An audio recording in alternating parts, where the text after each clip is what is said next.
Maybe if he could afford a real boat. The words came with a sneer and a clink of champagne glasses, as an elderly man stood knee-deep in salt water, fumbling to gather what was left of his cracked, half-sunken fishing skiff. Nobody from the glossy white yacht looked back. Not once. Just music, laughter, and sunglasses flashing in the sun as it sped away, leaving only broken wood and humiliation in its wake. But the next morning, something else appeared on the horizon. Something quieter, bigger, and this time nobody dared laugh. 74-year-old Bernard Benny Cole had spent 2 decades tending that little boat. Not much to look at, but every inch of her had a story. One side still showed faded Navy markings worn by time and tide. Scratches marked birthdays and storms she had survived. The hull had been patched more times than he could count. Storms, collisions, and that one. Terrifying night under missile fire near Tripoli in '83. She wasn't built for show. She was built for loyalty. Just like Benny. He mostly fished alone now, casting lines from the harbor edge, tipping his hat to neighbors who knew him only as the soft-spoken old guy who sometimes slipped a few fillets to struggling families. Some remembered the uniform he once wore. Others just remembered his kindness. But on that particular Wednesday, as he tied his vessel to the marina's community dock, a white blur of noise and horsepower came slicing through restricted waters like a silver bullet, 45 feet of ego wrapped in fiberglass. The wake it threw was violent and sudden. Benny barely had time to turn before his boat was smashed hard against the pier. The sound was gutting, wood crunching, the screech of metal brackets tearing loose. Water rushed in fast. Benny's voice cracked through the air. "Hey! Slow! Down!" But the music drowned him out. Laughter spilled from the deck. A man in mirrored aviators caught a glimpse of the chaos and raised his glass in a cruel mock toast. Maybe if he had a real boat, he shouted to no one in particular. The woman beside him giggled, flashing a diamond bracelet at the sun as she snapped a picture. Phones came out. People recorded as Benny stumbled waist-deep into the freezing harbor, trying to hold together what little remained of his memories. His jacket, soaked and heavy, clung to the medals he still carried out of habit in one pocket. No one offered help. Not from the yacht, not from the marina. Not even from the passing patrol boat busy responding to a tourist complaint about jet ski noise. By the time the yacht disappeared around the cove, Benny was left standing alone on the dock, gripping a warped plank like it could somehow pull time backward.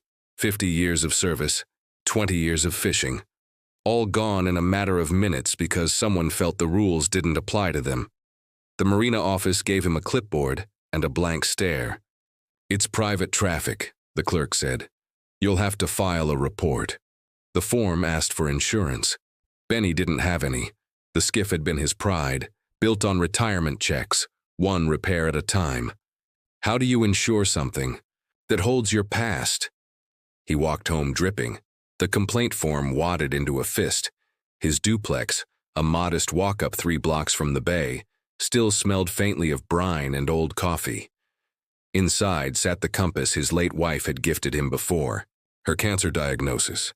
The tiny lure his grandson carved in Scouts. The flag he raised each Memorial Day from the boat's stern, now gone with the tide. That night, the video made the rounds online. Teens dubbed in cartoon sound effects, adding captions like, "Gramps versus Yacht, spoiler alert, he sinks." Views ticked upward. Thousands, then tens of thousands. Some commenters defended him, most didn't. "Stay out of rich folks' lanes," one wrote. "Darwin Award finalist," posted another.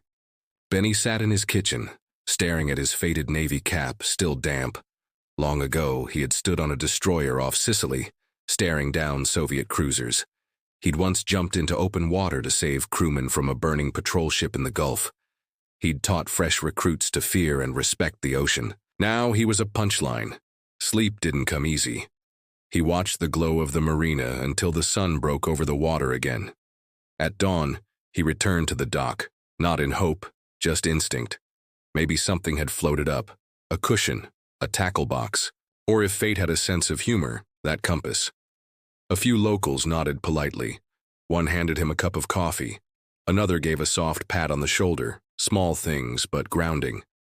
And then he noticed a young man kneeling at the far end of the dock, carefully placing something down. It was an American flag, folded perfectly into a triangle. Benny approached, his legs stiff from the cold night before. "What's that, son?" he asked. The teenager stood tall and serious. "My father asked me to bring it. He saw the video. He's coming." Benny blinked. "And who's your dad?" The teen replied, "Rear Admiral Joshua King. You pulled him out of the Gulf firestorm." In '87, the Stark incident. Recognition flickered. Jamie King, young medic on the USS Stark, bleeding out from a shrapnel wound. "Yes, sir," the teen added. "He said you saved his life. He never forgot."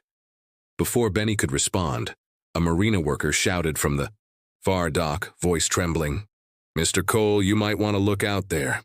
He turned toward the mouth of the harbor, squinting against the morning glare. His coffee slipped from his hand and hit the boards. Forgotten. Because out there, approaching in tight, silent formation, was a fleet. Before we continue the story, if you're new here, please consider subscribing to our channel. It really helps us keep making stories like this. 6 Navy ships. Not tourists, not Coast Guard, not a photo op. Military vessels in full formation, gray steel slicing the water. With practiced grace, the lead ship, a guided missile cruiser, held a color guard standing tall on deck, flags rippling in the ocean breeze. Onlookers stopped cold. Dock workers came outside. Runners paused mid-stride. And from one of the smaller patrol boats, a single launch peeled away heading toward Benny's dock. The small launch boat didn't churn the water like the yacht had. Its wake was controlled, almost reverent, as it glided to the dock like it had done so hundreds of times before. A uniformed officer stepped off with crisp precision, tall and composed. His medals shone in the morning sun, but it was the look, in his eyes, calm, direct, unwavering, that brought Benny to attention instinctively. "Chief Bernard Cole," the man said with formality, his voice echoing across the still harbor. "Sir," Benny replied, squaring his shoulders despite the ache in his back, returning the salute with slow but steady dignity. The officer's voice softened slightly as he said, "Rear Admiral Joshua King, reporting as promised." Benny blinked, barely recognizing the boy he once pulled from a flaming hull, now standing with decades of command in his posture. "You pulled me through oil fires and chaos when others fled," Admiral King continued. "I told you I'd repay that debt someday.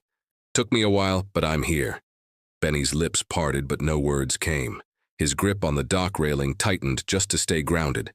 Around them, cameras clicked, this time not for mockery, but reverence. A local reporter whispered to their cameraman, "Get this is the real story." The admiral turned to the gathered civilians, his voice projecting with trained command. "This man behind me spent his life serving others. Yesterday, not one person stood up when he needed help. Today, that changes. And with that, the rest of the fleet began to pull into full view. Fishermen dropped their nets, stepping back in awe. People on nearby balconies stood in silent rows. Even the marina staff who had brushed Benny aside the day before now emerged, eyes wide and heads lowered. And then came the yacht. The same vessel that had wrecked Benny's life's work, now creeping back into the bay. Its glossy exterior looked almost garish against the subdued gray of the military fleet. Its owner, Maxwell Trent, stood at the helm, clearly uneasy. He spotted the uniformed men, the cameras, the dock crowded with civilians, and hesitated. But it was too late. Admiral King had already turned his gaze in that direction.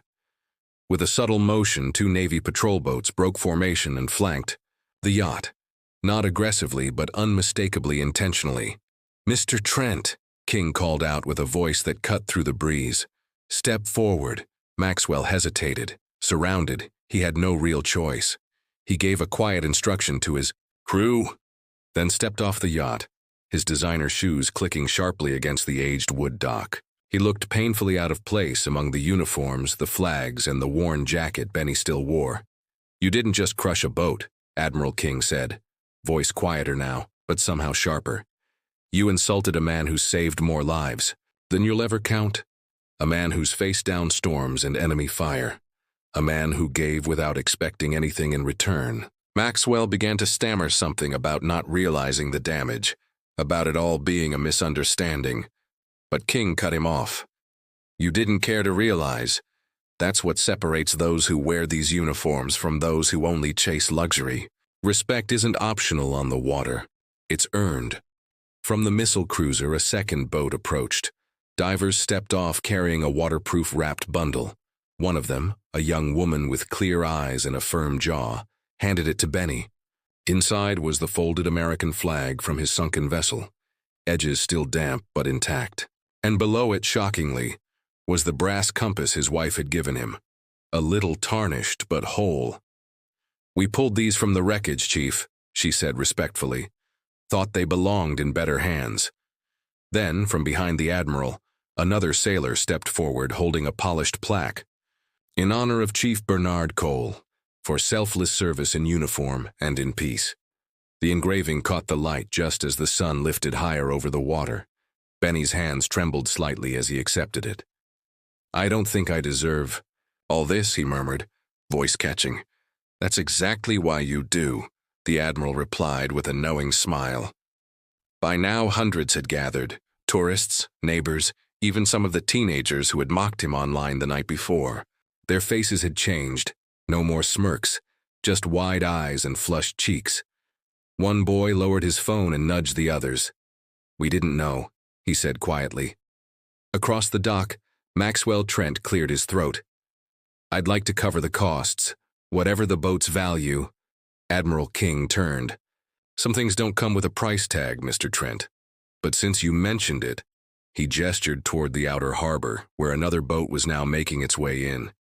It wasn't a warship, but it looked seaworthy and strong, modest in size, newly painted, a simple but beautiful fishing vessel. On the stern, a single word in fresh white letters, Benny. The Navy community raised funds, King explained. Admirals, enlisted, retired, active duty, we all chipped in. This isn't charity, it's respect. A week later, a new patrol support boat was christened in Benny's name. It wasn't meant for battle. It was built to rescue, to protect, to teach. At the dedication, families arrived, some with veterans who had served with Benny, others with kids who had never heard his name until that week but came to shake his hand. No speeches, no spotlight, just a man and the water that had never judged him. The new boat felt unfamiliar under Benny's boots the first time he stepped aboard. The deck was spotless, the paint still glossy. It didn't creak the way his old skiff did, didn't have the same worn character. But it carried something else. Gratitude, from the men and women who remembered, from a military that hadn't forgotten, and from a country that just for a moment had paused its chaos to say, "We see you." At the stern, a small metal plaque had been bolted near the rail, for those who served without asking for recognition, and got it anyway. Benny didn't ask for the words. He didn't want a statue or a parade. All he'd ever really wanted was his boat back. What he got was something far deeper, proof that service echoes long after uniforms are folded and medals are tucked into drawers. He began spending his mornings aboard the Benny, not far from where his old boat had gone down. Sometimes, just sitting with a coffee thermos and watching the tide roll in. Other times, greeting young sailors from the veterans program he'd quietly started volunteering with. He taught them how to read currents by smell, how to tie knots that wouldn't budge in hurricane winds, and how to feel the weight of the ocean, not just steer across it. The sea's honest, he'd say, squinting toward the horizon. It doesn't care what you wear or how much you're worth.